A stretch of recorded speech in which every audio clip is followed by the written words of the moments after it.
Hello, I should be here now. Hold on.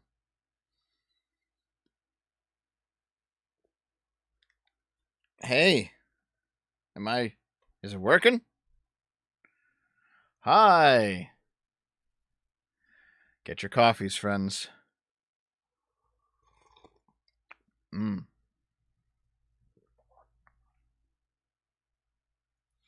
How are you all doing? One super chat off the bat. Thanks very much, dude. Here for the flogging from Resta. No flogging! This is the Dev was vindicated stream.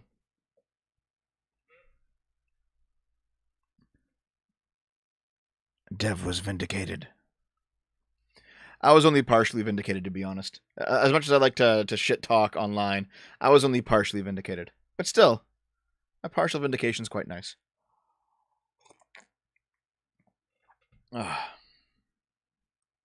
So it turns out that my initial knee-jerk take of Pikami was weak was a factually wrong one. Most of the objections to it, though, weren't really based in fact. They were based in, like, how dare you say something negative about my favorite VTuber, the cute anime girl. No, what actually happened, it seems like, is that her company, it's not that she couldn't handle the heat and then she buckled under the pressure and then she was bullied off the internet. No, her company took her out. Yeah.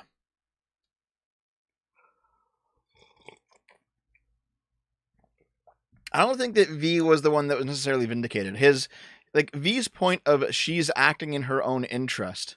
No offense to V, but like that's everyone acts in their own interest. That's not much of a point. It's more like basically the fact that Pikami has changed companies and come back. That destroys the martyr narrative surrounding her that all of her fans have.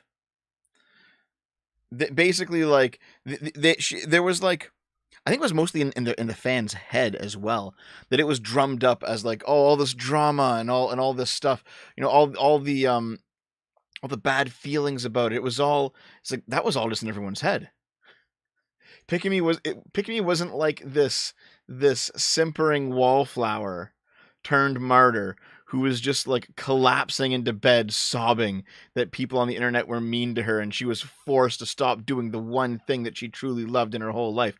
No, she just got a new job and moved on. Like, yeah. I think she left to join for shoujo, and that was always the plan. The drama had nothing to do with it. That's also part of it too. That's also possible. But what I mean is, basically, is that people used Pikami as a martyr. They presented her with this martyr narrative against trans activists that were legitimately harassing her. But it turns out that narrative was incorrect. She still got harassed. The harassment's real. And the trans activists who did it are still terrible people. But this idea that, like, Pikami died on the fucking cross just wasn't true. She just moved on. Simple as that. Take the L and go. No L's today. However, yes, the Pikami was weak take ended up being incorrect. Yes. That was factually wrong, not because she actually was weak, but because she wasn't bullied off the internet. She was not bullied off the internet. She was not bullied off the internet.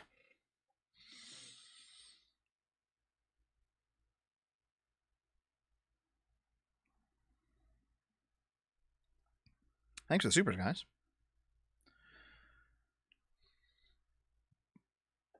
$5 from Fondue. Thank you. I still think you're wrong, but I'm in too good of a mood to care. I love you still. It's okay, man. We can disagree. I mean, here's the thing. You still, like, Pikami is back under a new name. If you want to watch her, go watch her. She's over there, right? Like, there you go. $5 from Rock. Pikami joined for Shoujo, V Shoujo, where most of the bullies stemmed from. Nobody wins and I spit on her grave. I know that Dragon Fat's had that narrative, and it's a funny narrative, but I'm not sure because wasn't that Silver Veil chick also bullied a whole bunch, and she's part of a shoujo? Yeah. $5 from Ethan Rogers. Dev, is it possible that a bit of every narrative is true? If so, doesn't it make this entire exercise ultimately pointless slap fighting? Well, I didn't slap first. It's like saying, oh, the person I bullied moved schools, so my bullying of her is okay, I guess. Well, I didn't bully her. I never said bullying was good. It's not the same thing.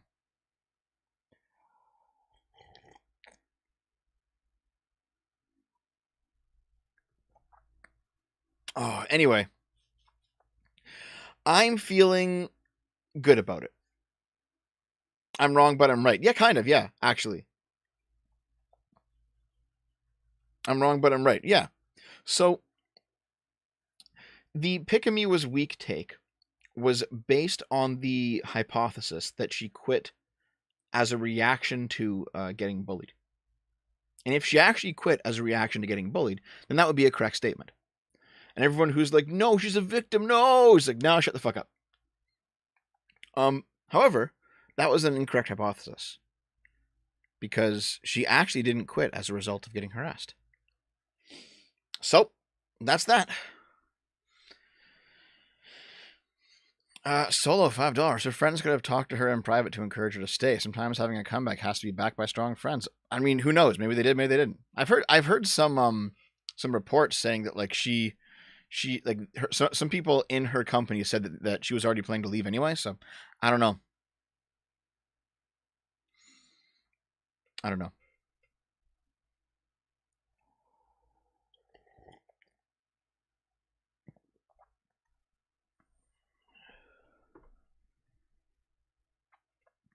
Anyway, it was a fun time.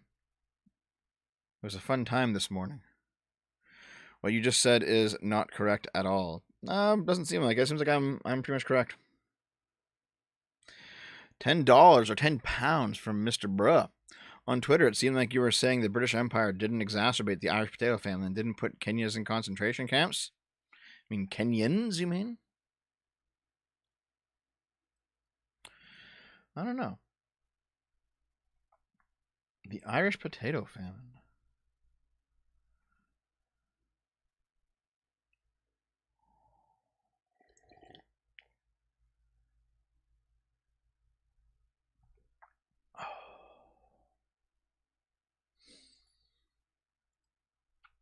I would have to look into that more, to be honest.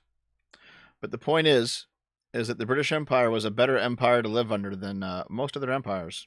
And that's still the truth. Dib doesn't wear pants to the store. Based.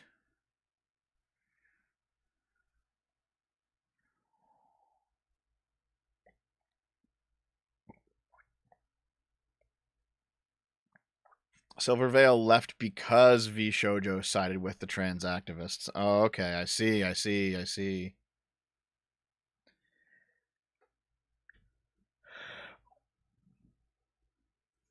In any case, I think that's why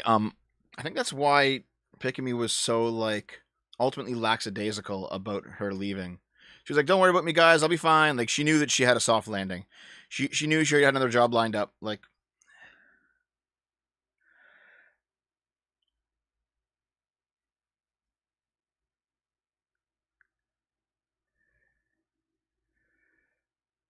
is Kibbs your boyfriend? No, Kibbs is my girlfriend.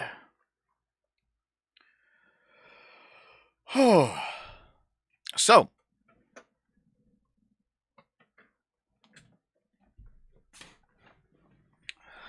let's talk about something else. I decided to plug V's Twitter account, one of those comment chains. Yeah, Avalon. I will probably actually do a video on this relatively soon now that Pick-a-Me's back, outlining the whole thing.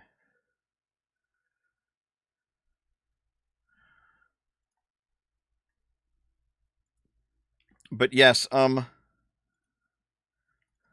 posted this. My mentions right now.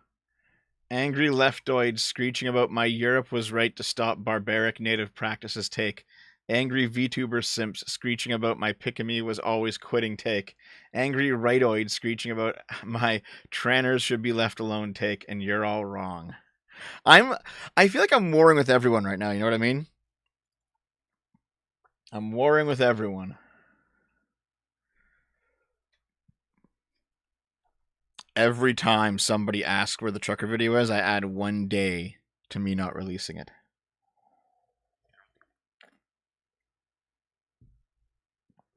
Like, look at this. Koopa Man tonight. Dev said that bullying, harassment, and doxing are okay if they don't leave the internet. I never said they were okay. All right? I never said they were okay. I'm just not going to lionize somebody. That's it. That's it.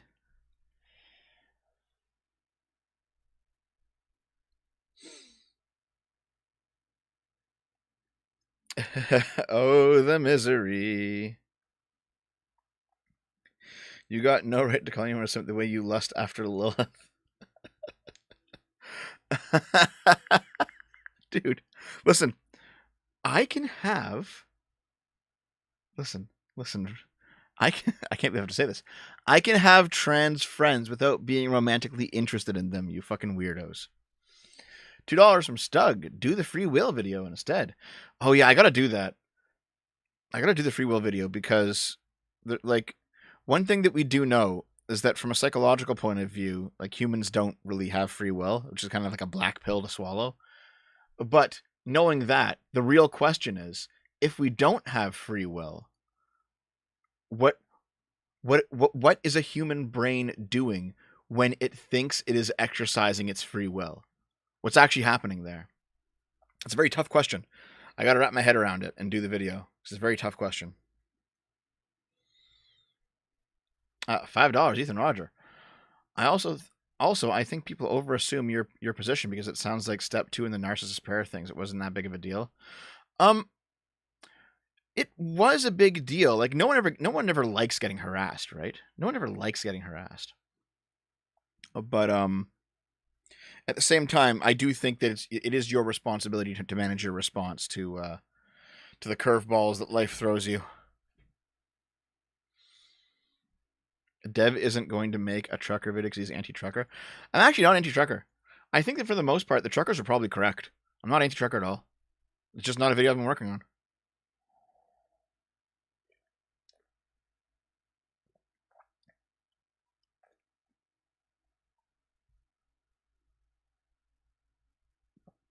Wait, hold on.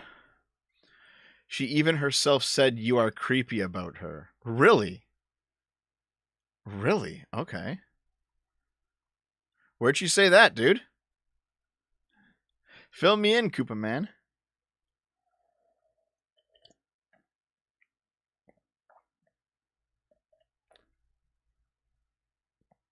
I didn't hear the leave trans alone take. Yeah, my take is like, there's a take resurging in the more reasonable parts of trans internet, which is basically something like, listen, we don't need to have like an F on the birth certificate instead of an M. We don't need that shit. All right? We don't need you to let us play in women's sports. We don't need that shit either. Just leave us alone. Let us take estrogen. Let us be the bottoms in our relationships with men, and just leave us alone. Which is a completely reasonable take from trans people. Koopa Man says, you realize most of the Simpson harassers you have now are former fans. I don't care. Answer my question, Koopa Man. Answer my question, Koopa Man. Where did Lilith say that I was being creepy, as you said?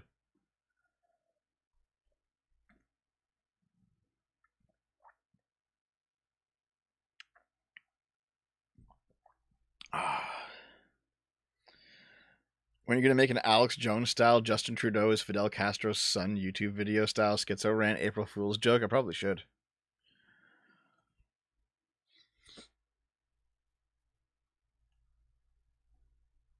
Aren't all of your trans friends MTF and with females? I think for the most part, yeah.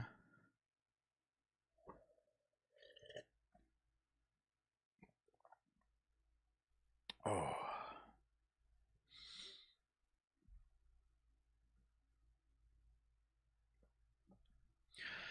Devastating his audience who watched him for years. Oh, man. So, I've been thinking about this.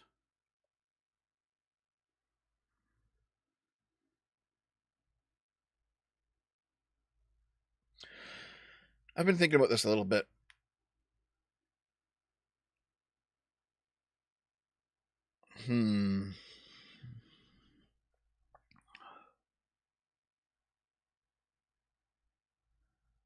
It's something like... Dev, can you take a sip? Yeah, okay.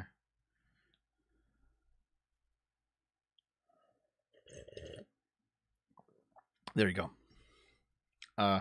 $11 from Olakoa. Thank you. I guess speaking, he was going to retire Image, do other stuff, and HDL stuff accelerated that. Oh, Hogwarts Legacy, yeah. I think she came back, even though she probably secured her bag and didn't have to. Yeah, I pretty much agree with that. Yeah. $5 just a hands. Engineering yourself technically don't you exercise free will, even if you try to use reverse psychology on somebody. Yeah. That's why it's so hard after me in particular. It's because you said some bullshit, Koopa Man, and you can't back it up. You came in here with some claims and you got nothing. It's like, prove it. No proof. Prove it. Completely ignoring. Prove it. Come on. You got one last chance. Go ahead.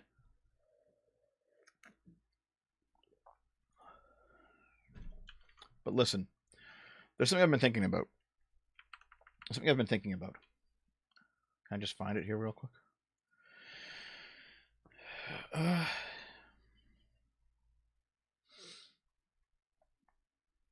It's about like how much, when it comes to people who are like, oh man, I'm an old fan of yours, but I stopped watching you, and you changed, or I changed, or whatever, whichever one it is. It's like, if you watch me expecting that I'm going to be the mouthpiece for your ideas, well, then you're watching the wrong person. All right. If you watch me and I say something that you don't like, you have a few different options. You can ignore it, live and let live, accept that we don't agree all the time. You can fight with me on it, which is fine. Or you can get so enraged that you stop watching me, which is your right. If I have a take you don't like and you stop watching me, that's fine. But this idea, it's like, I was once a fan of yours, and then I stopped. It's like, well, what is telling me that supposed to tell me? Like what information are you actually giving me? Is it that your politics changed? Maybe. Is it that my politics changed? Maybe. Is it that you no longer align with me and so you want to move on? Sure, that's completely fine. Are you trying to shame me into saying what you want in order to get you back? Well, that's not going to fucking happen. All right? If your politics have changed enough that you don't watch me anymore, that's your business. But if the implication is that I should change to keep you around, I'm not going to. I would rather you stop watching me than me say something I don't believe to be correct. It's as simple as that.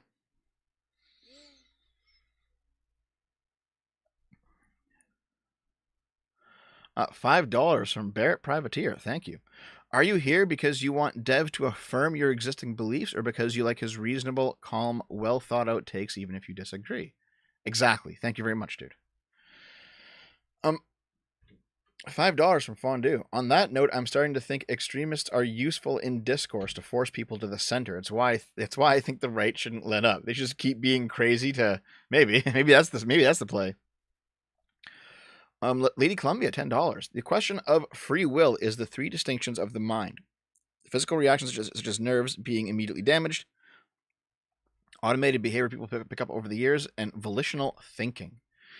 Yeah, but like, the psych view of free will is that it can't exist because we are the combination of genetics and environment and like pre-existing conditions, and there's a bunch of things. But like where is the free will? Because if you take us and expose us to the same stimuli with the same biology and the same experience, we'll probably make the same decision. So like where is the free will? Because the free will seems to be ultimately arbitrary. if it existed. It doesn't seem to add anything to it because your personality isn't yours. Your biology isn't yours. You didn't like craft these things. Your experiences largely aren't yours. You know, free will is an important philosophical topic. We don't have law without free will because you need to be able to hold someone responsible.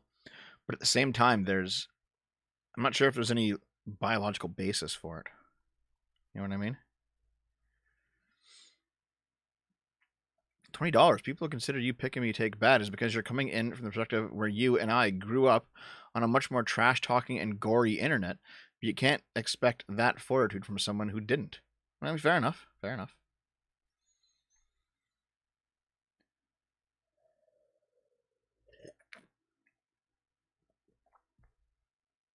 $5, Lady Columbia.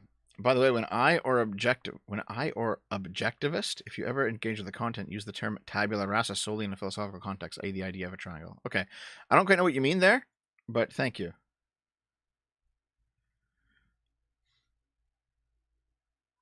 I used to watch you till I saw you had a girlfriend. How could you betray the bros? Real talk, Dev. If you do not care about what your audience thinks, which is respectable enough, what will you do if you lose it all? Well, that would suck, but I'd hope that I could rebuild it. This is the thing, like, Total Biscuit was heartless when he said, "You've already been replaced. I don't care what you have to think." There's a heartlessness in that, where you just treat people as numbers. I don't like that idea. On the other hand, though, if number goes down because I say something bad, maybe I've made a mistake. But also, maybe those people who are leaving are people who aren't aligned with me. They people who can't take the fact that I say things they don't like. That's possible too, right? So if I lose followers because I've said something that I believe to be true, and I would have to lie to get those followers back, then I consider that to be a good trade. That was a good loss. I have cut the fat, basically. $5. How did that stuff work out with the VTuber historian guy? He actually does have quite a few receipts. I do intend to look at his stuff. I just haven't had time to do it yet. Yeah.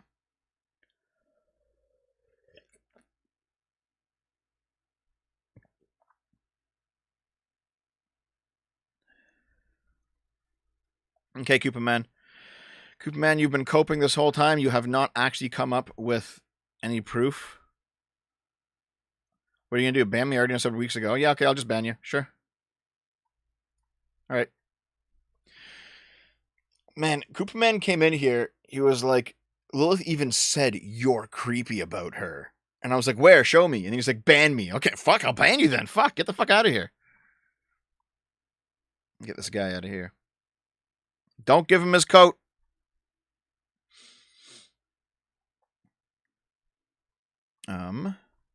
$10. No step on snake. We do have free will, but every definition I've ever heard for it is tautologically wrong, like a square circle. I think free will is like a philosophical or a religious idea. I'm not sure if you can substantiate it in biology.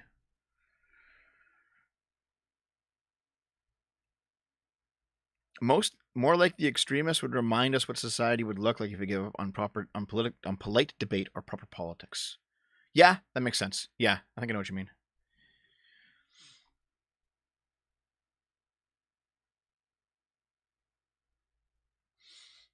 What are you gonna do? Ban me? Man before getting banned.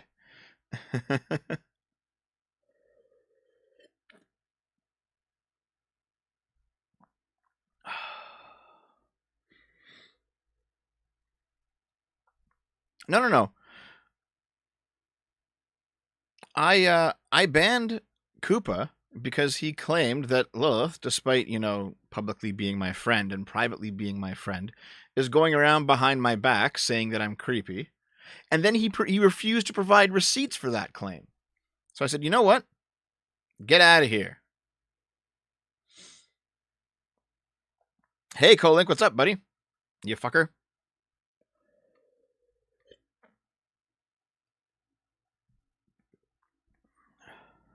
Ban me. Okay, banned. Why did you ban him? Oh.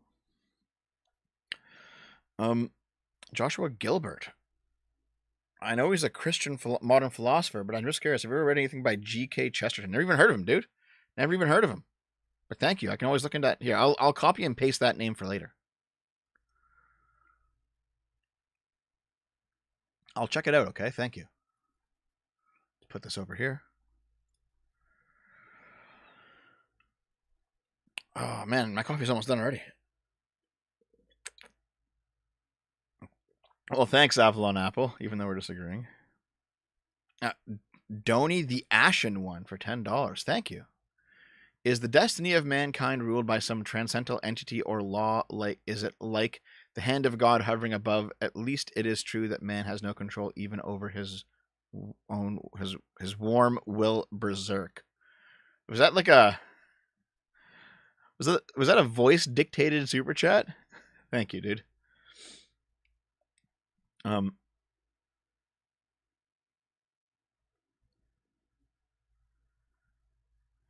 Our memory is mainly inaccurate. Yeah, Miss Sparkles, that's true too. There's some black pills you gotta swallow about humanity, which is why the hyper rationalistic tendencies of all the planists, like the socialists and the fascists, you can't trust that shit because humans can't do it. Anonymous Coward, $5. Your complaints about audience capture are legit. Washed up creators like some black guy do it as a cope for their irrelevancy. Don't be like that. Here's the thing. I'm irrelevant, but I'm okay with being irrelevant, right? I'm not looking for riches or fame. I don't care about that.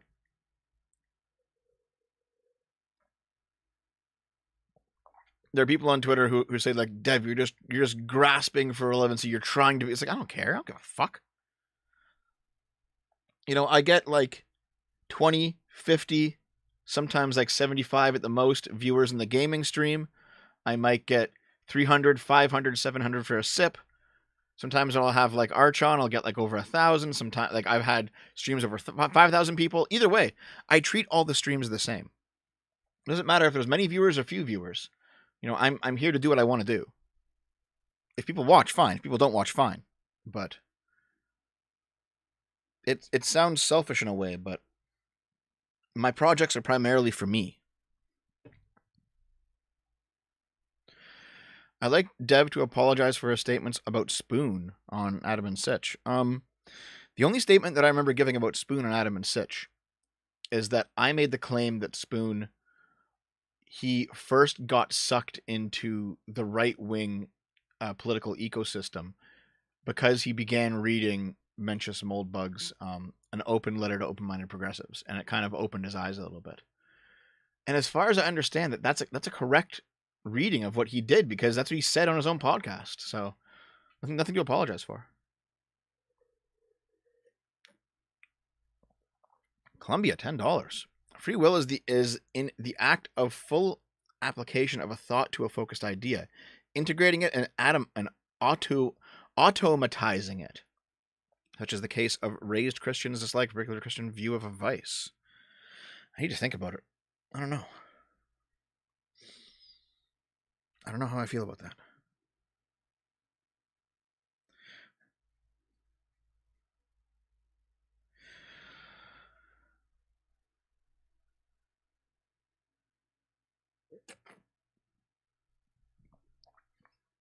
Hold on a second.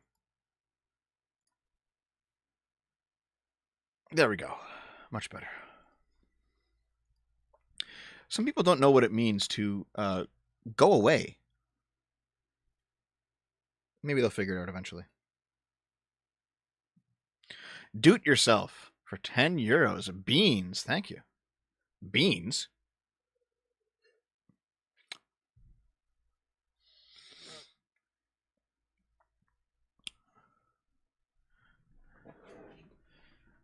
Hold on. Let me just adjust this. Okay. How long? Oh my god, we've been coping. We've been coping for what? Jeez, my chair's creaky today. You hear that? I'm probably getting too fat. We've been coping for like 30 minutes now. Let's do something else.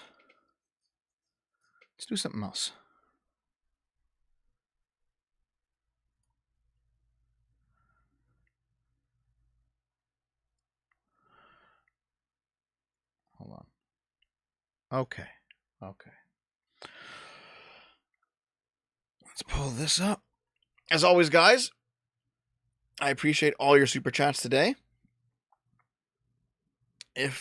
Oh man, I'm just stretching here. Stretching a 30-minute cope session. Hey, so something Fawful, I will say about you. You are like one of the people who has been consistently against me on my pick and me take on Twitter, but you also haven't been rude like most people. And whenever we talk about other things, you seem to be chill.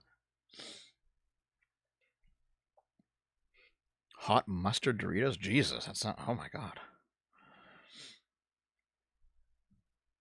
Okay.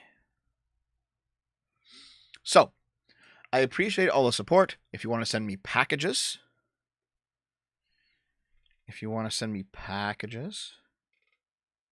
there's the P.O. Box.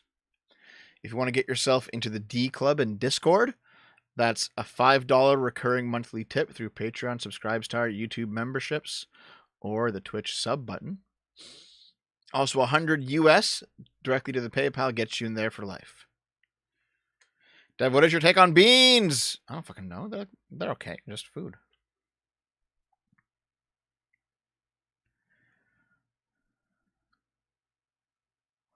Flashcast, SBG, Nick. I don't know who any of these people are, dude. All right.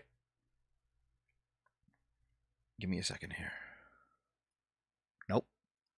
Yep. Before we get to the news, speaking of the P.O. Box, I have a package. Let's check it out. Oh.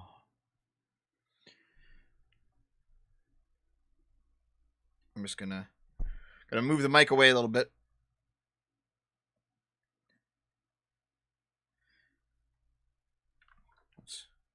There we go. This might be Sammy G's package. Yes, I don't know. Is it cool if I build a treehouse for it in your MC server? Go ahead, Jay Lucky. Thank you for the $5. So, because of socialism, what's yours is mine. Yeah. Let's open it up. Just yeah. Okay.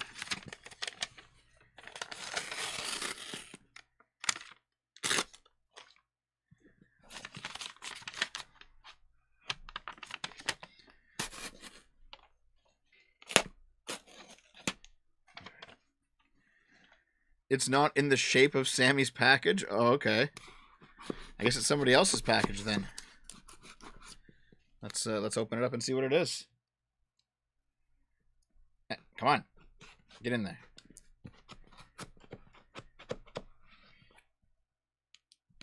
By the way, all of you guys who are remarking on my hairy arms and all that other stuff, you do realize that I have done face reveal on the gaming streams, right? Just gotta tune in. In fact, I'm gonna play more Zelda Tears of the Kingdom tonight, so make sure that you're fucking here tonight. Or else you're all banned. There we go. Package open. What is this?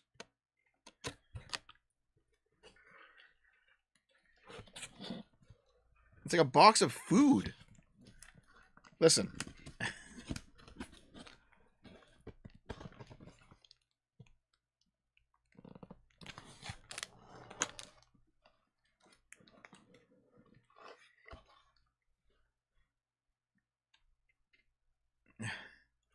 Then ban me? Don't tempt me. Okay, what do we got? Wait. This is in Spanish. Can you see that? Here, see? Come on, camera, focus.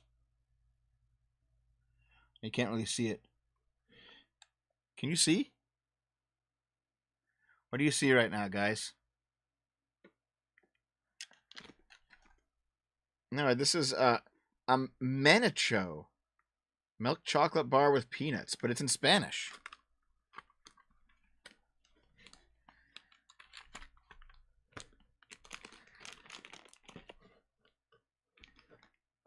There's some Spanish coffee.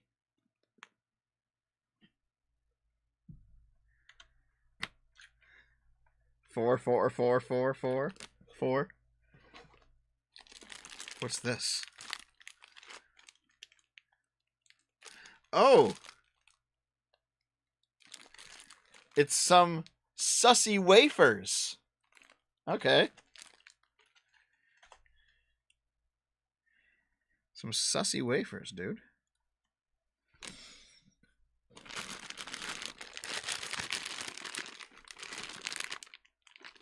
Oh, are these chocolate eggs? They called it huevetos?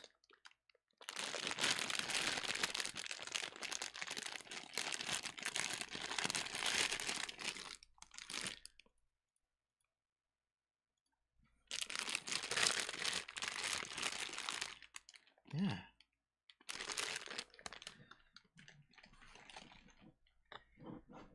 Okay, what else?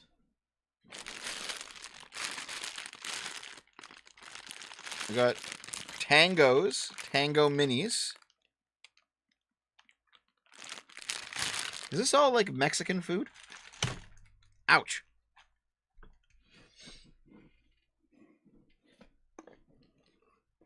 Oh, there's a few shirts. Someone sent me a Kirby shirt of just, look, it's Kirby eating a bunch of food. It's a Kirby shirt. And it says Kirby.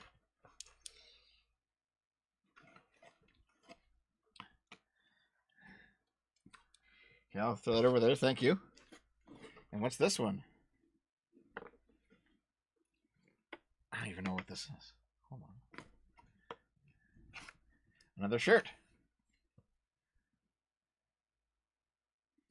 Check it out, guys. Check it out. Some anime ass shirt.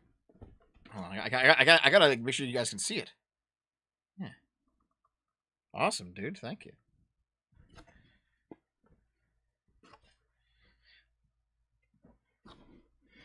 And it says for Dev.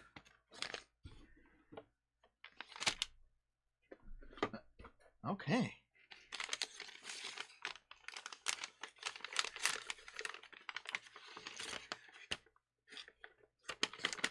What are these?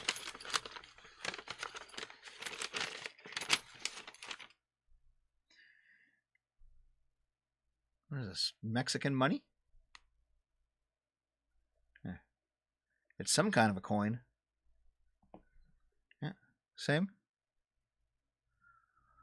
Okay.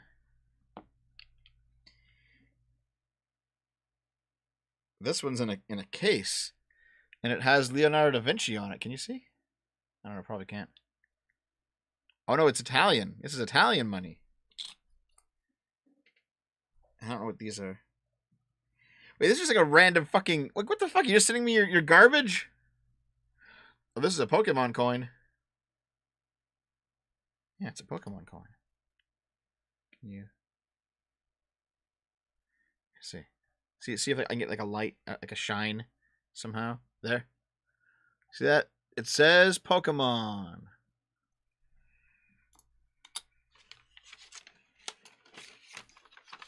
And there's a letter. Let's see what the letter's like.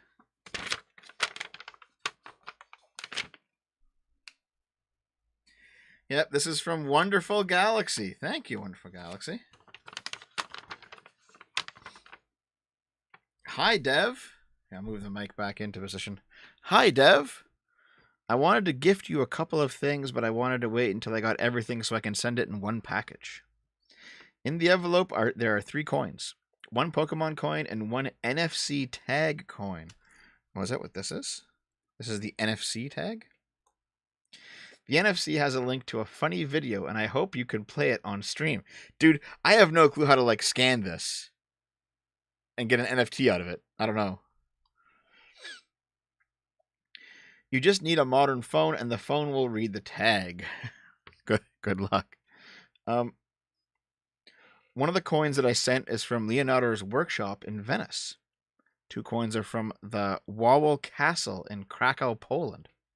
The man on the Wawel coin is Pope John Paul II. I know you are not religious, but I hope you understand the sentimental significance of someone else thinking of you and praying for your well-being. You can put them with the Trump coins if you still have them, lol. I do still have them, yes. I got you a shirt of my favorite anime. Finally, I got you coffee and snacks from my native country of Ecuador. Ecuador is shit, but they make good coffee and snacks. Even if we don't agree 15% of the time, I still love and respect all the work you do.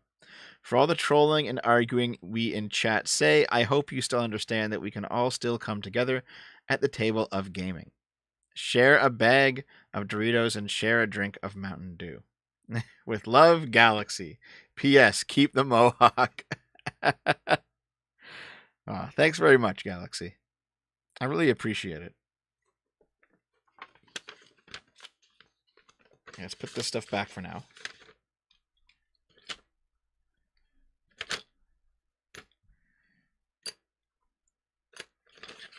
I'll put this over there.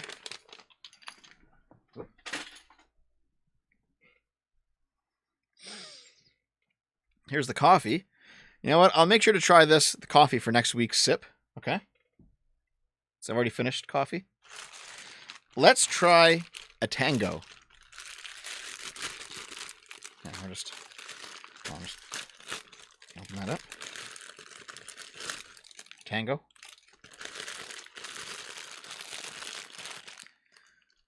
Oh, the coffee's instant. Okay, thank you. A Tango Mini.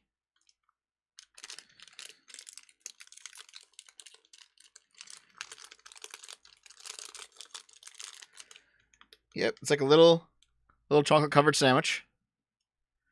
Let's see. That's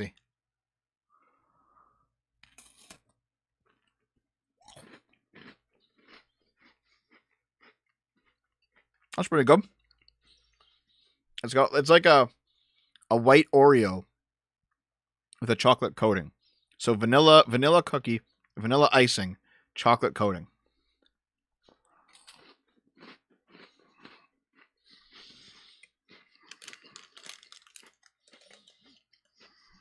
It's not bad.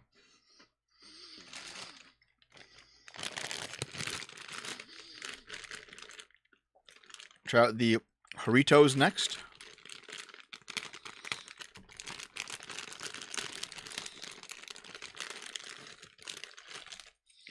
These look like Kinder Surprise eggs, but smaller.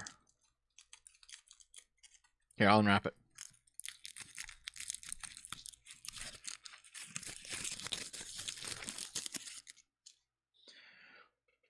Here it is. It's like a chocolate ball. There's a hole in it, though, but let's see.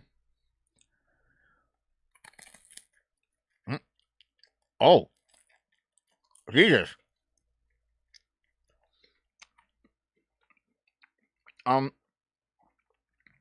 What the fuck? This one's very weird.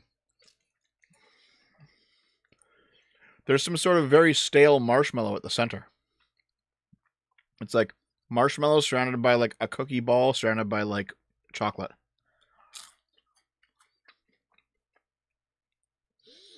I don't know if I like this one, sorry. But I think Naomi might.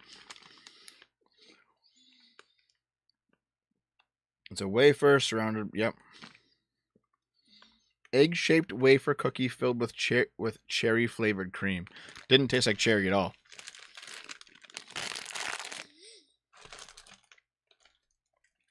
All right, what's next? The Manichos. Let's see. Oh, these are like 4 little bars. There's 4 of these in here. Okay. Ow. Okay. Yep, there we go.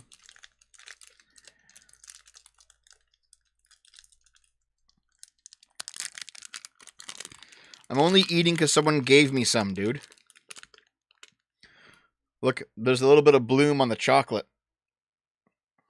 But it looks like it's chocolate, a chocolate bar with nuts in it.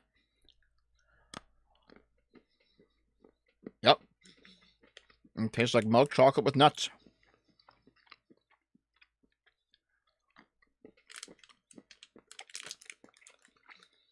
It's not bad.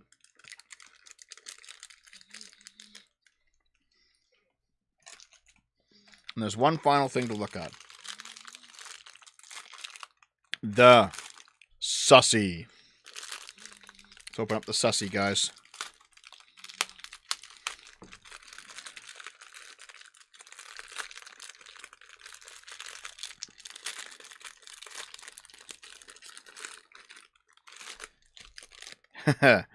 Ready for your Sussy bars?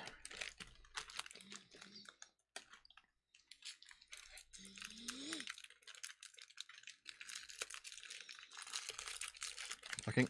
Come on.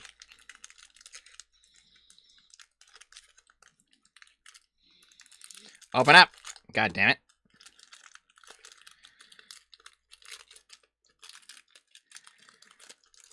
Oh, these are like long wafers. Dude, it's a big ass wafer.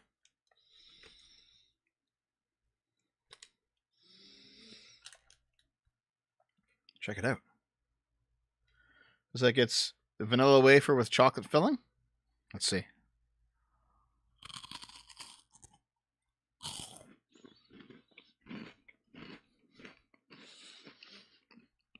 Oh, it's not bad.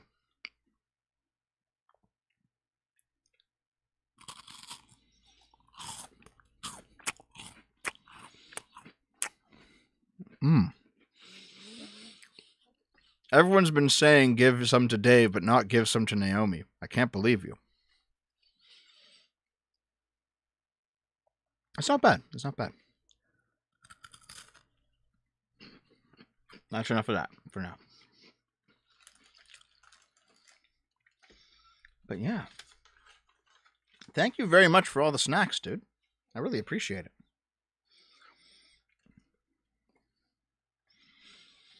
I said give the bad ones to Dave. Thanks very much. Very appreciated. Wait, should I like try the coffee right now? I mean, I've already had 2 coffees today, but I could go like boil water and give it a go. You know what? Maybe I'll try it next week.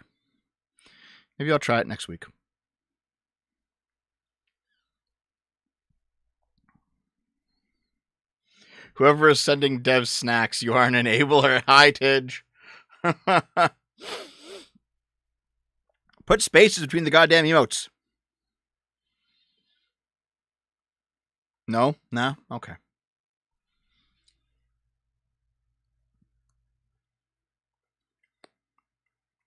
Ain't got time for that. All right. Thanks very much for the package, Wonderful Galaxy. Very appreciated. Here. Screw Naomi. You're banned. I need some water after that. Jesus, hold on. I'm at least grabbing some water. Give me just a second.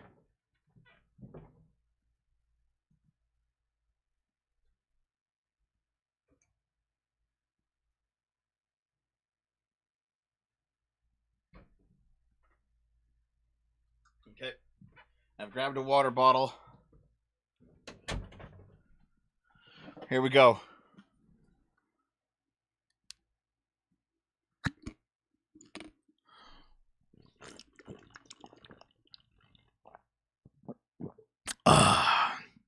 There we go.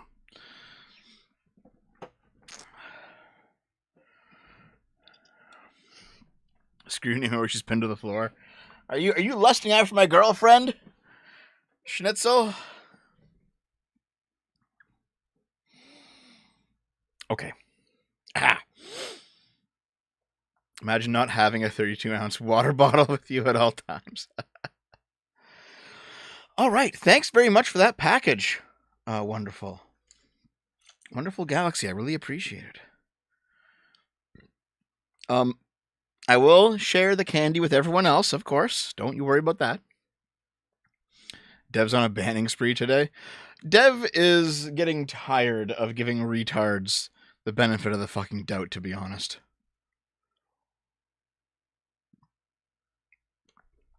Dev is getting tired of giving retards the benefit of the doubt. I'm getting tired of that shit.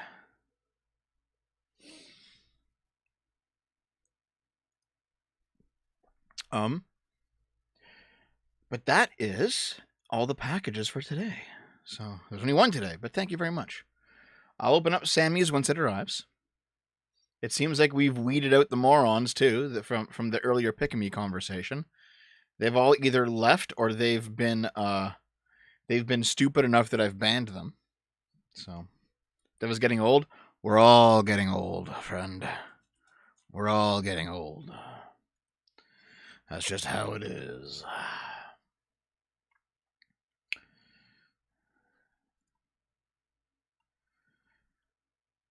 Hold on. So, everyone, is it time for us to get to the news articles for today?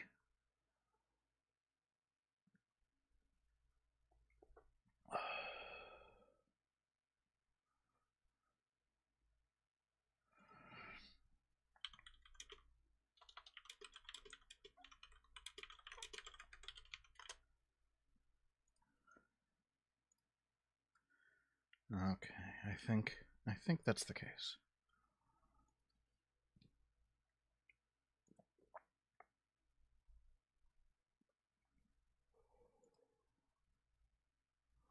Let's get right into the news.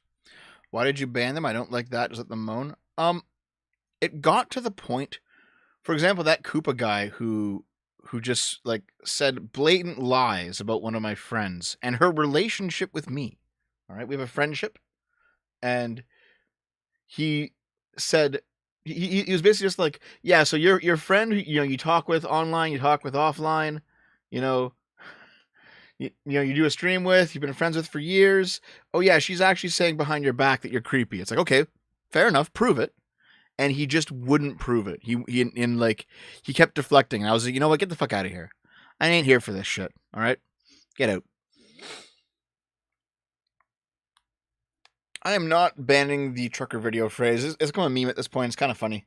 And you know what? I think I'll probably get the trucker video up by June. That's what I'm guessing. Viking Kiwi watched the start of the stream about Pick-a-Me drama, but basically new information came out, and I am at least partially vindicated.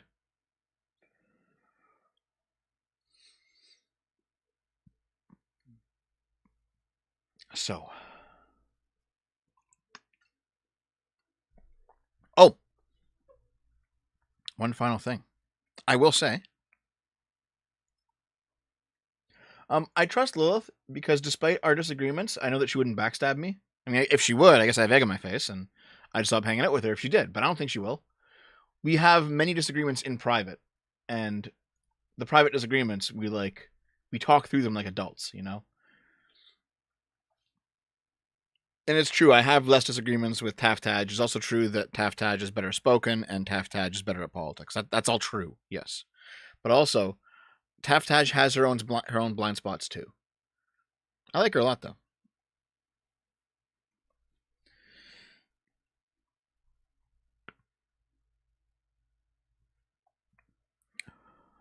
Dracus for 10 pounds. Thank you. Life extension, bio, cyber, and nanotech could be seen extensions to our natural biology, but artificial wound is scary. Also, Dev, I respectfully disagree with you on Pick-a-Me. Ban me. Well, no, obviously not, but thank you. $2 from Joshua. I'm immortal and will live forever. Good job. Let's read those supers that I missed while opening things up. Dracus for 5 pounds. How many sugars do you like in your coffee? I like 4 in my 4. I have 1 in my coffee. Also, YouTube super chats go to 50 to 150 characters for 2 to 5, and then only 200 for 10. Dumb. Yeah, I know. And $50 from adherent to Lady Columbia. Thank you very much, Columbia. I really appreciate it. You've given a lot of money over the years. Thank you. Thoughts on the growing ability of man to lord over his body. Life extension tech already being practiced in mice. Research into cybernetics, artificial wombs. Fundamentally, parts of conservatism will be made irrelevant. Man becomes his master. I know what you mean. that basically like some of the old adages of conservatism will disappear as technology removes them. That's always been the case, though, right? There are certain things that technology has made easier. The issue ultimately is that will it be good for us? You know, we've seen so far that there are some parts of the modern world that are not good for us. Now, there are tradcons who are out there saying that we need to return and it's all good. I mean, it's all bad. And, you know, the Industrial Revolution was a disaster for society. Like, those people, I think, are stupid. There's clearly some good things that have come out of the modern world, right?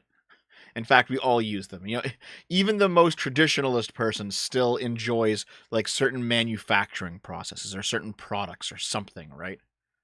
It's like you can even find like Amish people with zippers.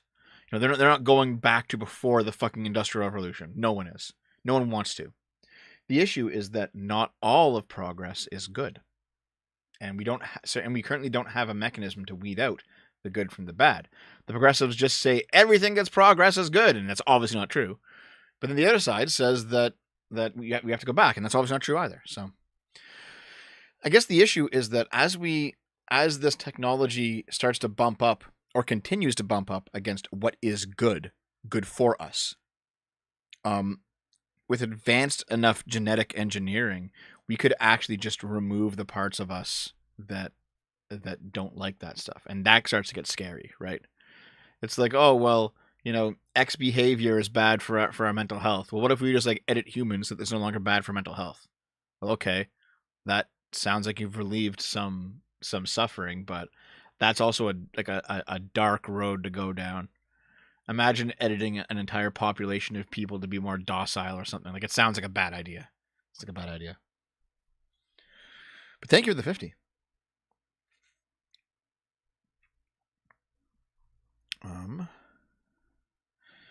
And $140 from Velvet Fox. Thank you very much, Velvet. That's quite a lot of money. I really appreciate it. Listen, Velvet, before I read your super chat, DM me or one of the mods on Discord with proof of the donation, and I'll put you into the D Club for life, okay? Thank you very much for the big dono. Thank you, Dev. Not one for parasocial relationships, but your streams and vids are something reliable and enjoyable to throw on while I do things. You ever considered throwing the Tubcast into Spotify? It's more likely I'll listen to it there while I work and can't pay for YouTube Premium too. Thank you very much. I've always considered putting, like, back during the Dumping with Scrump days, I considered that, and I still consider it now. I just got to get around to do it. I need more hands at the wheel, basically. But I do want to, yes. I like the idea of an audio only version of the Tubcast, something that I can just put up and it can be consumed, like on the go. But yes, thank you.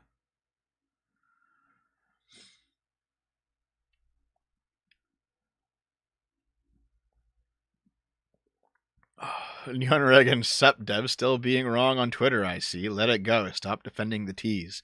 I defend what is right, Neon Reagan. Sometimes the tranoids are wrong, sometimes they are correct. That's how it goes. $2 from Fondue. We all become $2 Fondue. We all become Adam Smasher sociopaths. Dragon Pat shows up in the chat. Pick me, fuck that bitch. Let's go. Oh god, it's funny. Okay. Enough nonsense. Let's continue. All right. Can I think I can have a regular conversation with you, Deb, because I want to learn more things from you, since I agree with a lot. I need to start doing community chats more often, like in the D Club. You've reminded me that I should do that. I should like start talking to people in the D Club more. Fuck, I need to like clone myself. There's not enough time for me to do all the things I want to do, you know? Okay, friends. Where's the articles? Actually, the coffee's in the way of my monitor now. Hold on. Okay. We are looking at some articles today. Oh, by the way, those of you sitting around here, make sure you're back in about 3 hours, because I will be playing more Tears of the Kingdom. It's going to be Game of the Year 2023. Make sure you're around. I'll be playing more with my girlfriend. Okay. Parks Canada to complete review of prescribed burn as Banff fire now under control. Those of you who don't know, Banff is like a very high up place in Canada. I mean like altitude wise in the Rocky Mountains. It's like one of the best skiing locations in the world, Banff, Canada. And there's a giant forest fire happening up there. Agency extends condolences to those who lost valuable personal items in the fire. A prescribed burn near Banff, is that Alberta? Which grew out of control earlier this week, is now under control, says Parks Canada. The Compound Meadows prescribed fire excursion is now under control, as 3 hectares has been destroyed. There's the Rocky Mountain Resort. And all this area was closed during the fire. The fire sent out billowing clouds of smoke that could be seen as far away as Canmore, forcing an evacuation nearby and burning 3 hectares. Regrettably, during this incident, there was loss of infrastructure and valuable personal items belonging to members of the community. Parks Canada wishes to extend sincere condolences to those community members for their loss. Tryon said that fire crews continue to work to extinguish hotspots within the area. An area closure is still in place for Compound Meadows, but the Legacy Trail is now open. An after-action review is completed after all prescribed burns and wildfires. In the coming weeks, Parks Canada will complete a review of what happened, lessons learned, and recommendations moving forward. So, there was a prescribed burn, went under control, and it burned down an area. So what's the funniest part about this situation, this story, that this article doesn't mention? Funniest part, hold on. The funniest part is that it was the International Woman in Fire Conference that started this. A women in firefighting organization holds a woman-only meeting. They do a controlled burn experiment to show off how they can handle themselves and don't need no man. They specifically don't allow any men to be present as a display of female empowerment. It burns out of control and turns into a massive forest fire. And of course, there's been media silence. Now see? So here's the article from before the forest fire. It gives an opportunity to the men that are involved to see what it's like to see diversity. Because if we want the men and people who are in the majority to be our allies, they need to see our value.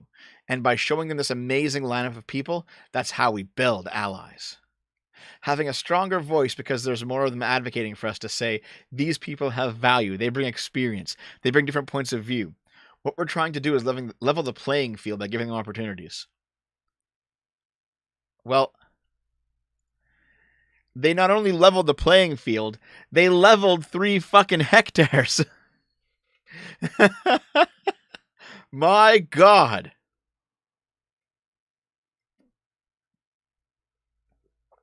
That is one fucking L. Hold on. Let's continue. Peter Jackson is involved in talks about WB's new Lord of the Rings movies. The director, Peter Jackson, and his writing partners are being kept in the loop with Warner Brothers and New Line about the new Lord of the Rings movies. So, new Lord of the Rings movies have been announced, guys. I don't know if they're remakes. I don't know if they're just going to be like another story in the Tolkien universe. I don't know if they're just going to ignore the Rings of Power. But they're bringing back Peter Jackson for new movies. Let's see. Jackson, who directed the Oscar-winning Lord of the Rings trilogy and the Hobbit trilogy, has not announced that he'll be directing the new movies. However, per Deadline, the filmmaker and his writing partners are speaking to the studio and the Embracer Group, which acquired the IP rights to J.R.R. Tolkien's Lord of the Rings in August of 2022. Warner Brothers and Embracer have kept us in the loop every step of the way. We look forward to speaking with them further to hear their vision of the franchise moving forward. Warner Brothers and New Line have closed a multi-year deal with Embracer Group to create several new films set in Middle-earth. The new movies are not expected to be remakes of any previous films. As Warner Brothers said during the announcement, the intention is to invite fans deeper into the cinematic world of Middle-earth. Everything's a cinematic fucking world now. In ways that have been unexplored on film. New Line originally adapted Tolkien's trilogy of The Fellowship of the Ring, The Two Towers, and The Return of the King into movies. Later on, they did The Hobbit. Yep. The Swedish Embracer Group acquired the film, game, merchandise, theme park attraction, and live show rights to Lord of the Rings during a major purchasing spree. During this time, the company also acquired the video game-related brands Limited Run Games and Tripwire Interactive. However, it does not own the TV rights to Lord of the Rings. Those TV rights are currently owned by Amazon, which has used them to make the Rings of Power. The Rings of Power is set in the Second Age. There was a prequel that sets up events in Tolkien's novels, including the forging of the Rings of Power and the corruption of Sauron. Jackson had no involvement with that show, although he claims that Amazon initially reached out to him and then failed to follow up. Despite mixed reviews, The Rings of Power has become the most watched show on Prime Video. I guess we hate watched it, guys. We hate watch it to success, unfortunately. Man, fuck Rings of Power. Anyway, let's hope that Peter Jackson can right this ship.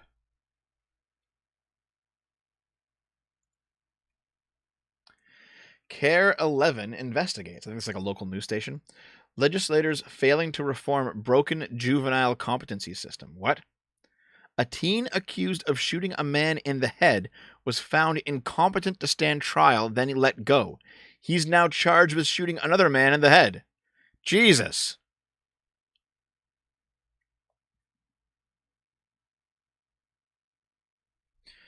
Fucking hell, guys. Curse you, Dev. You did this. Thanks, guys. Hawa Lobe fears leaving her apartment after what happened to her back in February. A 16-year-old boy pointed a gun at her in her apartment's parking lot, then demanded her purse and her car as she begged him not to shoot.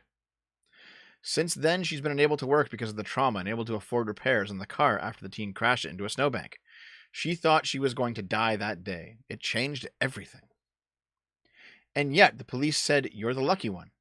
Lucky because an hour earlier, police believe the same teen shot a man in the head outside of a nearby market, nearly killing him. That man is still in the hospital.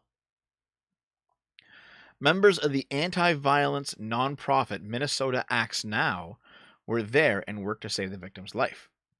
We did not think he would survive that shooting. What happened that day never should have happened. Only 8 months earlier, the teen was accused of shooting another victim in the head at Brooklyn Park gas station.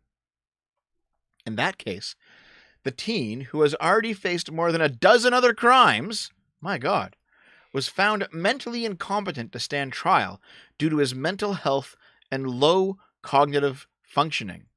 Perhaps then he should be institutionalized. All right? His shooting case was suspended and then he was released to his mother, court records show. At the same time, more than a dozen misdemeanor charges were dismissed. He became a gap case, falling through a loophole in Minnesota law that lets juvenile suspects charged with crimes go free without required mental health treatment or supervision. There are roughly 300 kids each year found incompetent to stand trial. With no program to restore kids to competency, Ramsey County Judge Japal Harris has said his and other judges' hands are tied. He worries about the public's safety due to the gap cases. We cannot do anything with that case until the kid reaches competency. Last year, legislators passed significant reforms on adult gap cases, following this station's reporting, including spending millions of dollars to supervise and treat suspects found incompetent to stand trial. This is going to save lives, not a life, but lives. Legislators said they'd hoped to turn their attention to the broken juvenile competency system, but a bill was never even drafted. A task force was meeting, but its members say they are on hiatus with no recommendations made. Their work has been made more difficult by the lack of mental health resources for kids accused of violence. With the legislative session ending on May 22nd, it appears nothing will be done. That's a failure to act, said Bishop Smith. We release them to the community, but at the same time, we're not giving them the help they need. Where's the safety net? So, last year, this station reported that since the law requires cases to be suspended, even when they involve violent crimes, judges can't order juveniles to be held in detention or released under law enforcement supervision. Judges' hands are also tied in these cases because they have no authority to order children to get treatment to restore them to competence. Even if they did have that power, there are no competency restoration programs in Minnesota tailored for juveniles.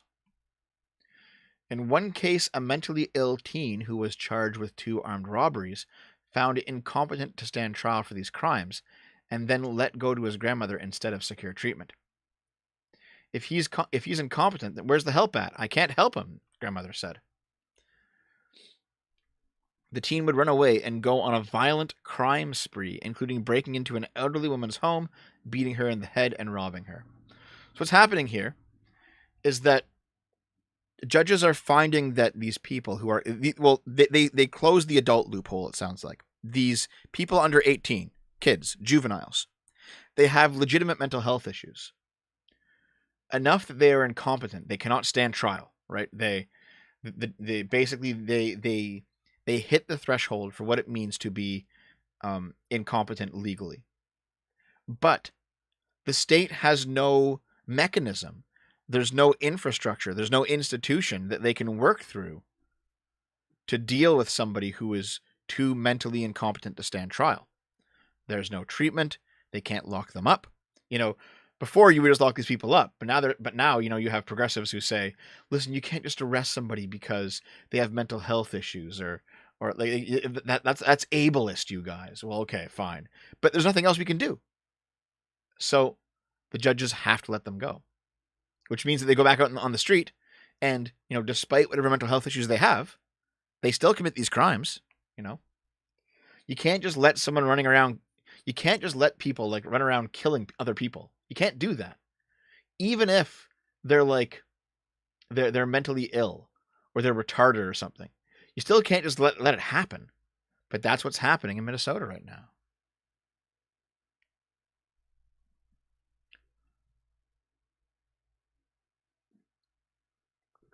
When you're stupid enough, the laws no longer apply to you.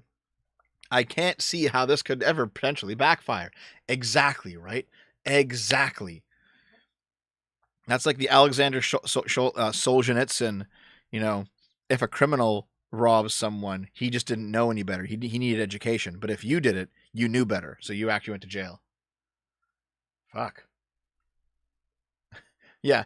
Competent enough to decide to take hormone blockers. Fucking ridiculous, dude. All right.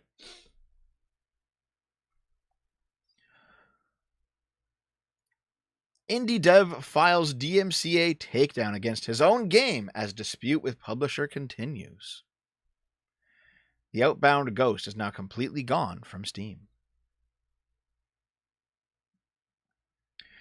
In December, Conrad Grindheim of Conradical Games defaced the Steam page for his latest release, The Outbound Ghost, and asked people not to buy it on other platforms.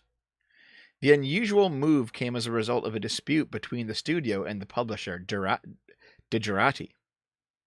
Conradical accused Digerati of mishandling the console ports of the game and putting the Steam version on sale without approval, and demanded that it relinquish the rights to the game. Digerati filed a lawsuit against Conradical, accusing it of attempting to violate its contract. The Steam page was restored in relatively short order, but now it's gone again, this time due to a DMCA takedown request filed by Conradical. In a new video, Grindheim said he took the step after efforts to resolve the dispute amicably failed. My God. Imagine going to war with your own publisher. You're like an indie dev, you get a publisher on board. Either you fuck up or they fuck up. Somebody fucks up. And now you're like suing your own publisher. The publisher misled us to believe that the version that was going to release was in accordance with the agreed quality standards. We trusted them, being our publisher, but we never should have. If we had not warned players about the state of the console versions, my reputation in this industry would have been ruined forever by no fault of my own. Grindheim also accused Digerati of not paying a single dollar in royalties, even though he said the publisher has acknowledged owing the studio a specific amount, and claimed that it had been underreporting revenues earned by the Outbound Ghost through a practice known as sub-licensing, typically used when a publisher wants to release a physical edition of a game or put it out in tightly regulated regions like China. I see. The publisher sub-licensed the game out to third parties without disclosing to us it had received upfront payments. Damn.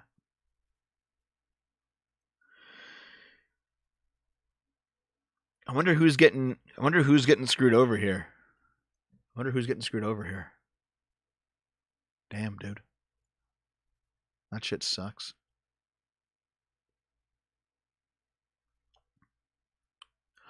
$2 from Charlie. Random reminder, Fuda is based. Thanks, man. Hold on, let's see what the rest of the supers are. $5 from Willison. Most watched show on Prime Video. Subtle way of saying less views than a B-list YouTube celeb. Marksman for $2. They claim Rings is number 1, yet The Boys is still number 1. Yeah, I'm pretty sure The Boys is probably the best Amazon Prime show, in my opinion. $10, Highland Juggalo, thank you. We're in a catch-22, where insane people need to be locked for their own good, but historically asylums are mothlights for abusive people, which is a huge problem in medicine in general. What to do? Regulate the asylums better, but you have to reopen them. Like, you have to. You can't not reopen them.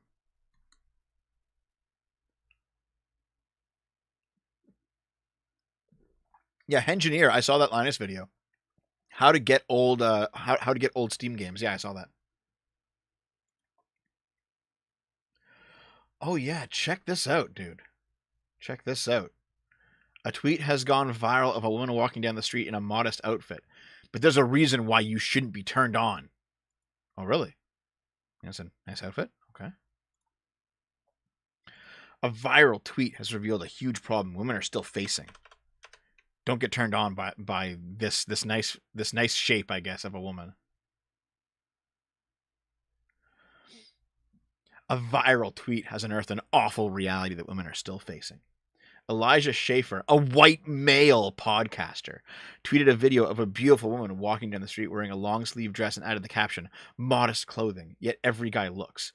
Is there something attractive to being classy that society has lost?" To be fair, yeah, like she looks pretty classy, right? See, here she goes. She's not like exposing herself. She's looking pretty classy. And like, dudes are checking her out. And they're like, whoa, yeah, she's nice.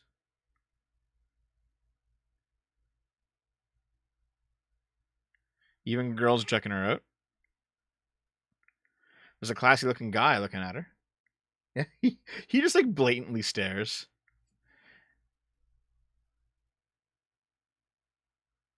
Yeah, man, everyone likes the look of a classy girl. That's just how it is, you know? It's just how it is.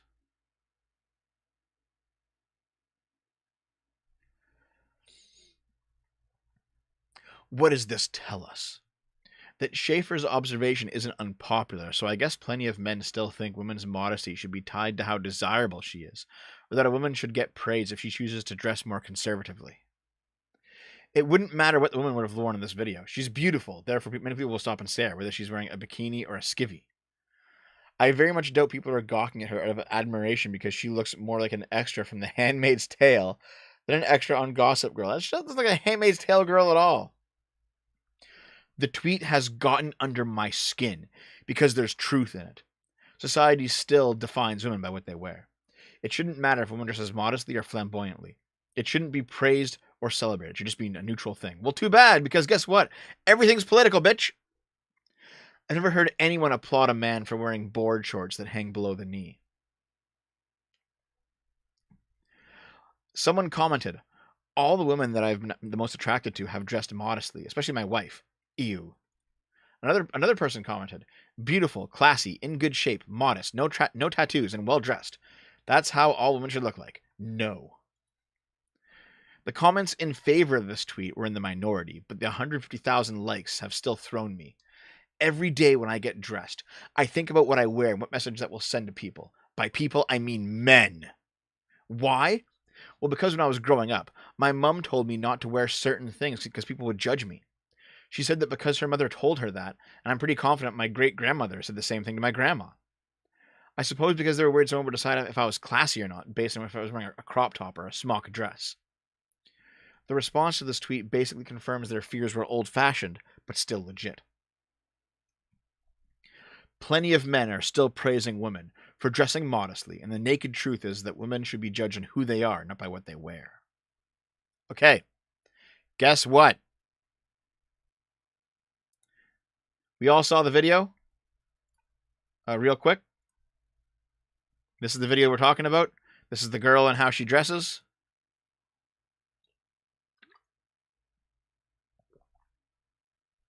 Right? The woman who wrote this article is Mary Madigan. Let's just do a quick Google search of the name Mary Madigan. Who pops up? Oh! Mary Madigan, is this you? Are you the writer? Are you the writer of this article? Maybe there's some coping going on here, guys.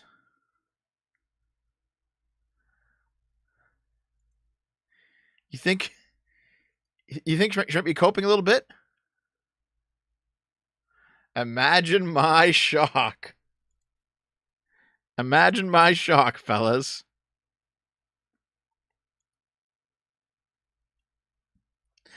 Oh, no.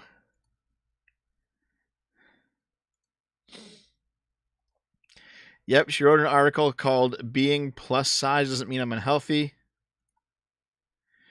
Here's all the fashion rules that I break as a plus size woman.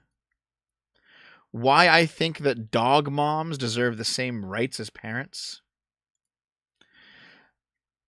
Men call me a fat pig, but I don't plan on losing weight.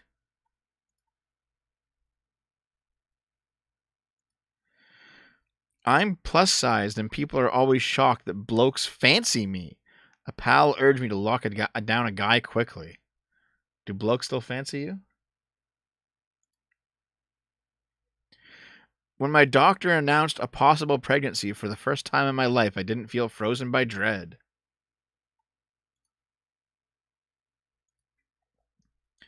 I was on a quest to get my groove back. Oh my God.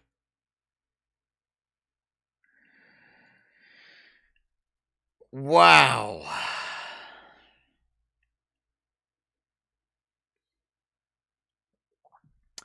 Yeah, this seems like some hardcore copium. Use egg producing, not female, says scientists, in a call to phase out binary language. Oh my God. I think we actually did this. Did we cover this last year? We might have.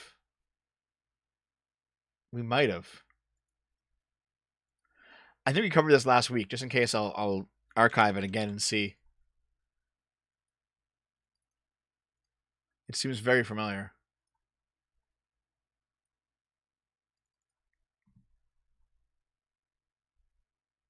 Yep.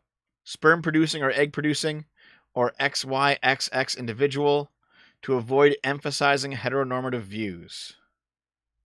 Yeah, the EEB, Ecology and Evolutionary Biology Language Project. Yeah, we covered this last week. It was fucking retarded. Right. So stupid. Go back to last week, guys, if you want to see it.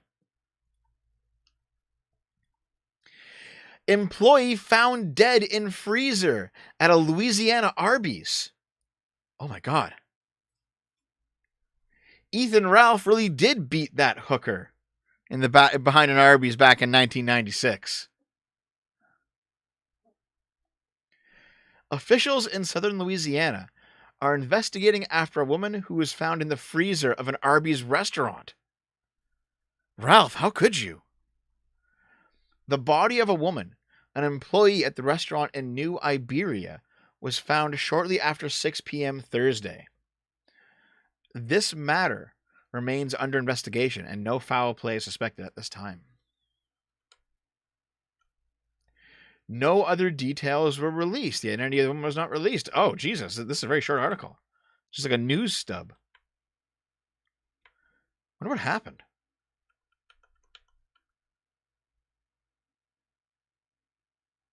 I wonder what happened. Maybe she just like she fell over or something and froze. I don't know. The Ralpha male strikes again.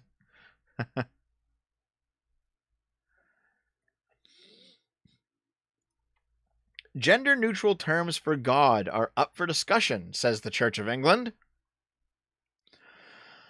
The Church of England is considering how to refer to God without assigning a gender, its governing body says.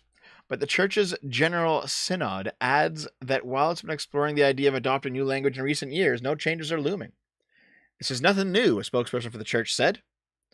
Christians have recognized since ancient times that God is neither male nor female. Are you sure about that? I mean, he's God the Father, right? Father is a specifically masculine title. Acknowledging that the terms for God in Scripture aren't always reflected in the ways people worship, the representative added, there's been greater interest in exploring new language for years now. Of course there has been. The question arose when the Reverend Joanna Stobart, I can't fucking pronounce any of this shit, posed a question to leadership asking where things stand in the move to adopt more inclusive language. In reply, Bishop Michael Ipgrave, the vice chairman of the church's liturgical commission, said the question was already being studied, adding that the church plans to launch a new project in the coming months to consider how gendered language should be used in reference to God. But, Ipgrave added, any changes to wording and other elements would have to go through the synod's approval before it would become official. There are absolutely no plans to abolish or substantially revise currently authorized liturgies, and no such changes can be made without extensive legislation. The work of considering the language used in religious services and rites will fall to a joint undertaking between the Church of England's Liturgical Commission, which sets the forms of advice of service, and its Faith and Order Commission, which advises on theology.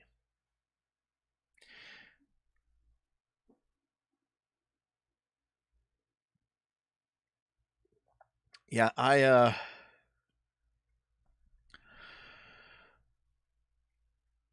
understand the logic. If God is omnipotent, you could make an argument for him to being genderless, because to be omnipotent, you also have to understand the female experience, not only the male experience. That's what omnipotent means.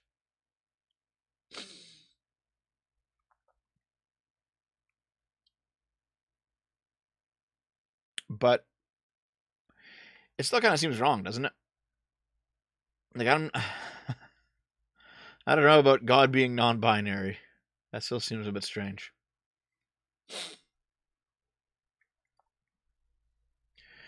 Volkswagen unveils a drivable office chair that can travel up to 20 kilometers per hour.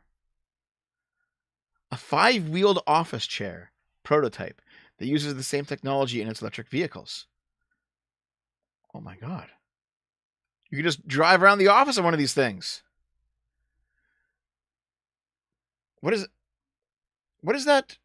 What is that movie? Is it WALL-E? Like the fat humans fly around on chairs? This chair is designed to give those who work in an office a feeling of what it's like to have a car from Volkswagen commercial vehicles as your workplace. You can drive, honk, and listen to music, even signal as you take a turn into a meeting room. This seems so dumb. Closely resembling a traditional gaming chair, the office chair has a top speed of 20 kilometers per hour, which is similar to most electric scooters. It is charged using a detachable battery that can cover up to 12 kilometers in a single charge. Instead of a steering wheel, the chair has 2 pedals that users can move with their feet to change direction. LED strip lights along the armrests help users signify when they're changing direction in the workplace, and 2 red brake lamps make for safe office riding. Meanwhile, a touchscreen display shows a rear view camera and a 360-degree sensor alert user to any obstacles.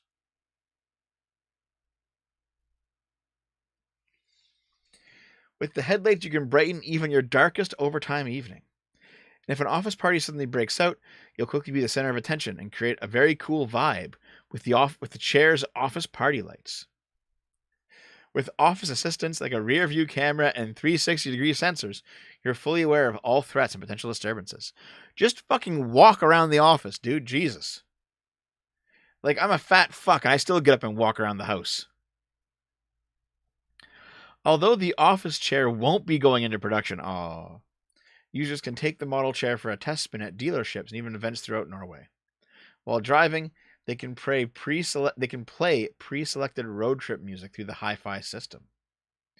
Why don't you actually manufacture it, dude? Come on.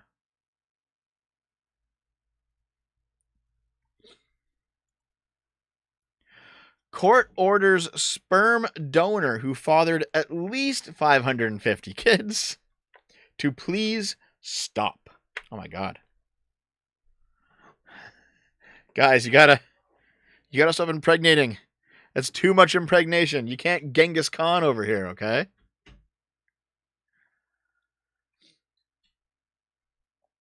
A Dutch court has banned a sperm donor from making any more donations after it was discovered he had fathered at least 550 children. Has attacked automatically, Giga Chad. The Hague District Court ruled for Jonathan M. to immediately stop donating his sperm. The court also ruled that the sperm still in storage should be destroyed, except if it was already reserved for parents. According to the preliminary relief judge, he lied to parents. He deliberately misinformed them about how many children he had already fathered, and how many he was still planning to father. The clinic's guidelines say donors are only allowed to father a maximum of 25 children with 12 mothers. This prevents inbreeding, incest, and psychological problems for the donor children. Jonathan M. spread his seed way past that limitation by donating sperm to 13 clinics in the Netherlands and abroad. He also violated rules by making direct contact with prospective parents. He then went the extra mile to help his 550 plus children connect with their roots by creating an online platform to voluntarily decide to bond with their siblings or biological father. He said his approach to parenting children should be considered an entirely new concept. Wow, guys. That sounds a bit wild, doesn't it? Stitching Donor Kind, the nonprofit organization that advocates for people whose biological parents were a donor, and a mother who has a child conceived with Mr. M's sperm, have filed the proceedings and argued that a mass donation by one person could also be psychologically damaging for mothers. Some of the mothers said that they were led to believe that Jonathan did not donate his sperm frequently, and now feel as though they have involuntarily taken part in a strange experiment. Here's the court document. At its core, this case is about conflicting fundamental rights. On the one hand, the right with regard to the privacy of the parents and the donor children, protected by Article 8 of the European Convention on Human Rights. And on the other hand, the same right of the donor. The court in preliminary relief proceedings is of the opinion that the interest of the donor children and their parents outweigh the interest of the donor in continuing to donate sperm to new prospective parents in the event of a ban on donating sperm to new prospective parents. Okay, yeah. Wow. That's wild, dude. Would any of you guys do that? 550 kids? Crazy. Oh. Girls from kindergarten to 5th grade and their families are invited to learn about local teams and explore new sports. Attend Cambridge Sports Night for Girls on January 18th. This was back at the start of the year. Look at this. Girl X. Open to all those who identify as girls or with girlhood. Take a break from the cold and get active. A fun, free event for families with Girl X in grades K to 5. All participating Girl X will receive 1 free swim pass to the War Memorial Pool. Girl X. So, I know they're doing a trans thing here, right? Like they want to say little boys of the same age who feel like they identify as girls that are also included, okay? But they don't say open to all those who identify as girls or with girlhood within a certain age. Like, yeah, in grades K to 5. That's not an age, that's a grade. You could have somebody who's substantially older, who's been held back in grade 5, and who identifies as a girl, who could come to this event. Come on, guys. Figure it out.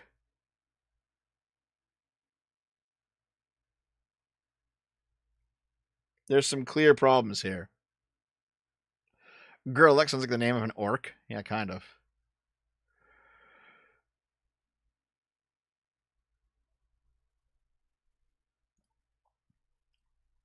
Okay. Edmonton officer who used unreasonable force in 2020 arrest will not face charges. Despite acting in a way described as unreasonable by Alberta's police watchdog, an Edmonton Police Service officer who kicked a man in the head, leaving him with life-altering injuries, will not face criminal charges. The report from the Alberta Serious Incident Response Team gives more information into the morning police were called about a fight involving a man with a knife. It happened on December 9th, 2020. The victim, Pacey Dumas, had retreated into his house in the area. The report said a man with a knife had gone into that house. The subject police officer, Constable Ben Todd, told everyone in the house to come outside, and Dumas, who was 18 at the time, and his brother Blair obeyed. According to the officers involved, Dumas followed directions to start crawling on his belly towards the officers. Dumas said he was the person with a knife and reached into his pockets or waistband. Todd then told Dumas that if he did not take his hands out of his pockets, he would kick him in the face. He believed he needed to do this to gain Dumas's compliance and arrest him. Todd then kicked Dumas in the face as if you're kicking a soccer ball, according to witness reports. Dumas was knocked unconscious and began to bleed. Todd did not say that Dumas ignored him. Instead, the officer claimed he heard another person coming out of the house and was forced to take action. Todd also said his fellow officers were not reacting and he didn't have time to instruct them to act. When paramedics arrived, they immediately recognized Dumas's condition was very serious, and he was taken to hospital in life-threatening condition. Dumas underwent surgery, where a significant portion of his skull was removed to relieve pressure on his brain. He spent 9 days in the ICU, and the effect of his injuries will be long-lasting, if not permanent. There were multiple reasons that they found Todd's behavior inappropriate. While police officers are allowed to use deadly force if they believe it's necessary to save their lives or the lives of others, they questioned if the force was proportionate and if the officers were actually in danger.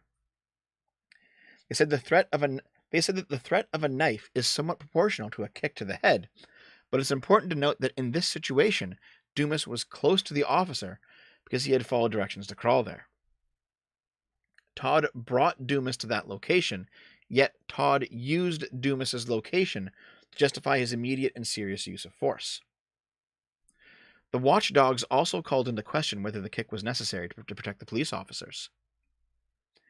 It is difficult to see how the life of any officer was threatened by the 90-pound Dumas, who was laying on the ground and covered by multiple officers with a rage of weapons and a police dog. They called Todd's actions hasty and violent, adding that the officers beside him had less lethal weapons while Todd had a gun, and that Todd should have let the other officers intervene instead of kicking Dumas in the head. There were reasonable grounds that Todd committed a criminal offense, and referred the matter to the Crown the whistleblower referred the matter to the Crown Prosecutor for an opinion. But the Alberta Crown Prosecutor Service said it did not recommend charges against Todd.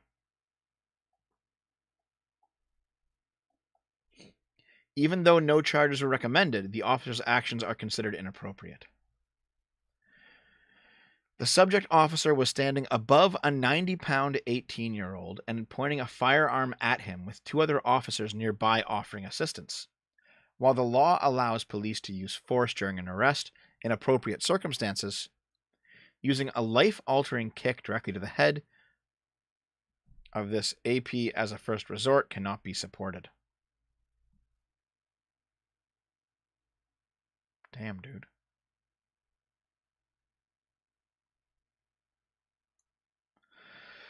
Neither brother had a criminal record.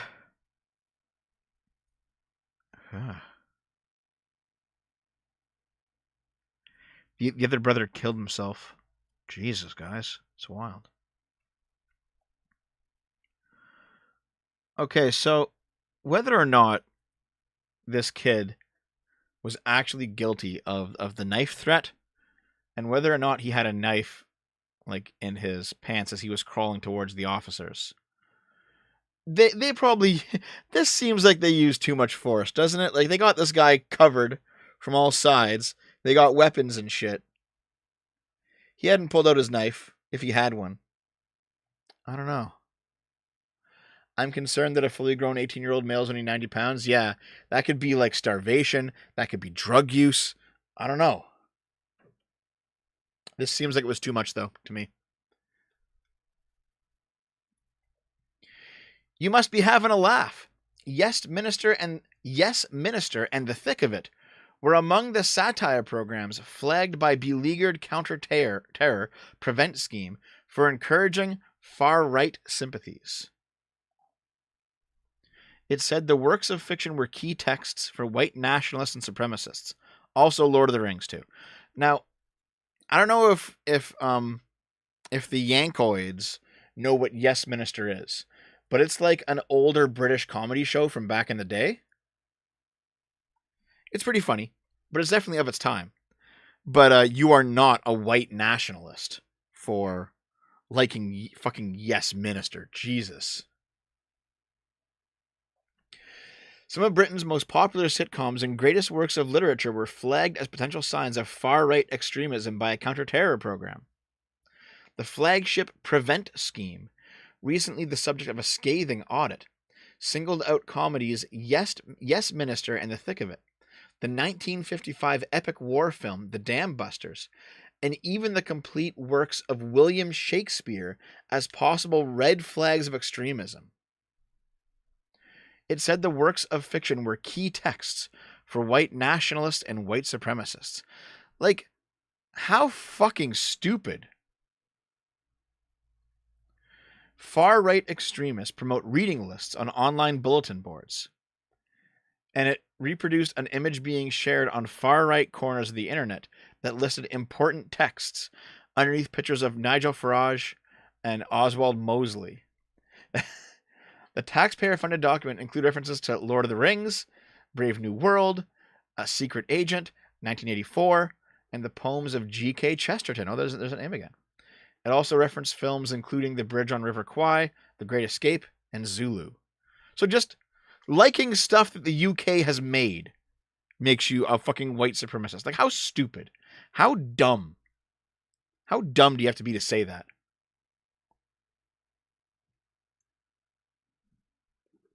Fuck, dude. So stupid. Also, Naomi's home very soon, so I gotta finish this up. In fact, I think I'll just finish the last one. I'll save these two for next week. I'll just do one more. And this is our thumbnail for today.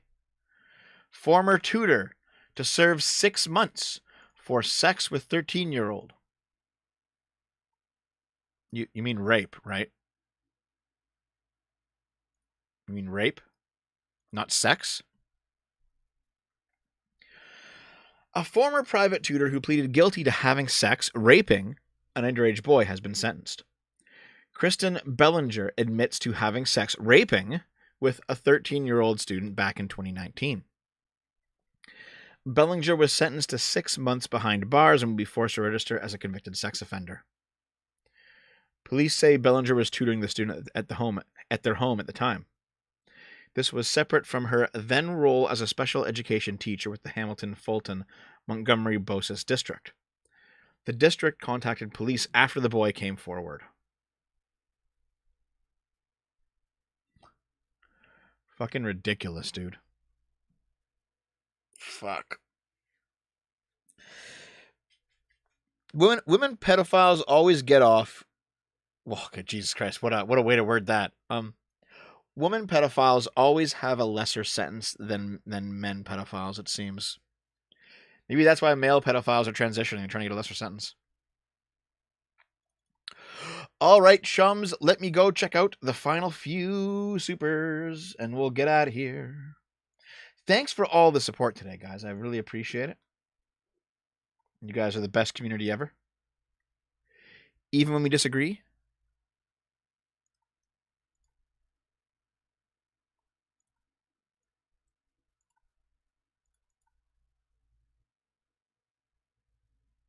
Even when we disagree.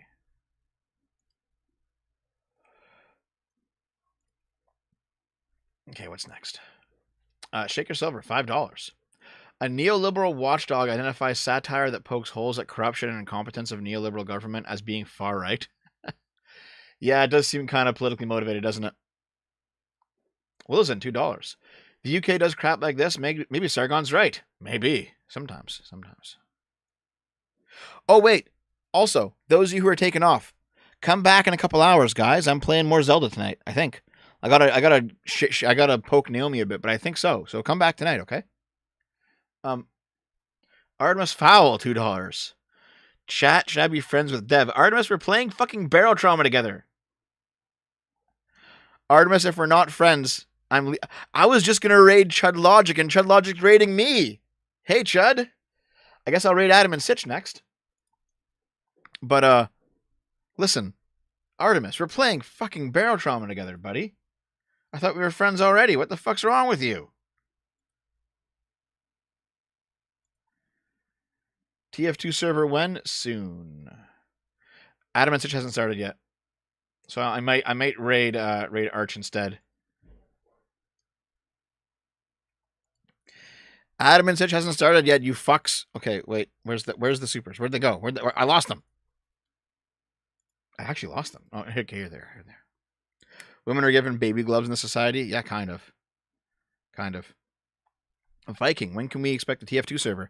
The Minecraft server is up and working, so I think I'm going to start looking into how to do a TF2 server in the next couple weeks. Why would you leave me for Richard Spencer, Kieran? What the fuck's wrong with you? Artemis Fowl, $2. Dev is wrong about picking me. Fuck you. Taras Shavenko for $2. Genghis John. Oh, God. That's pretty good. That's a pretty good joke. Blood Axe, $5. Just another attempt to remove the father from the family. Steam Troll Mike, $2. Finally, the perfect chair for Discord mods.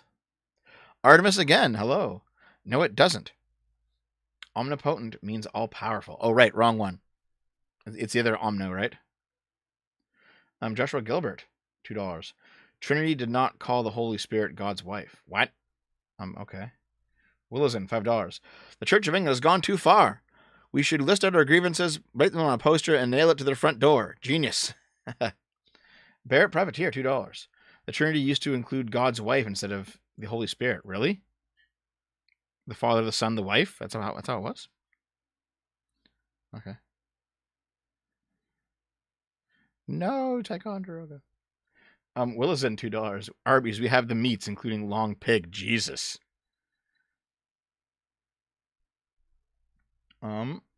Joshua Gilbert, $2. People always judge new people what they wear. Yep, always true. Dracus Luthos for £2. That journalist sounds pretty envious. Yep, completely. Dracus Luthos for £2. Is Futa gay? It's slightly gay. It's a little bit gay. It's slightly gay. You know, it kind of has to be, doesn't it? Like, what else would it be if not being slightly gay? At least a little bit.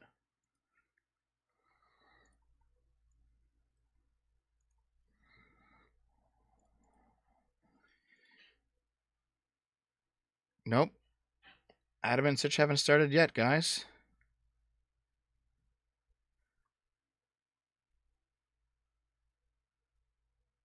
Actually, here, I'm going to go to their channel real quick. Sitch and Adam. Sitch and Adam. It should be Adam and Sitch. Live. When do you guys start? Wait. Start already. They should have started 4 minutes ago. You know what? I'll raid them anyway. Let's go raid Adam and Sitch. It's a good day to be not dead. Thank you very much, Viking. Okay, listen. If you're watching Adam and Sitch tonight, I understand. I appreciate it. If you're not watching Adam and Sitch tonight, come by and come see me play Zelda in like 2 or 3 hours. Fondue, $5. Oh yeah, I had someone point out that God made men and women in their image because they were a couple. Oh, I don't know. I'm not a Christian. I don't know. Sorry. Joshua Gilbert, $2. Fuda is the epitome of being bi. LOL. Listen, guys, I appreciate everything. Artemis Fowl, you're a fucking traitor. And I'm going to kill you next time we play Barotrauma. Listen. Have fun, everyone. I appreciate the support. I appreciate you being here. Thanks very much to Galaxy for the package. And I will see you guys next time. I love you. Have a good one. Bye.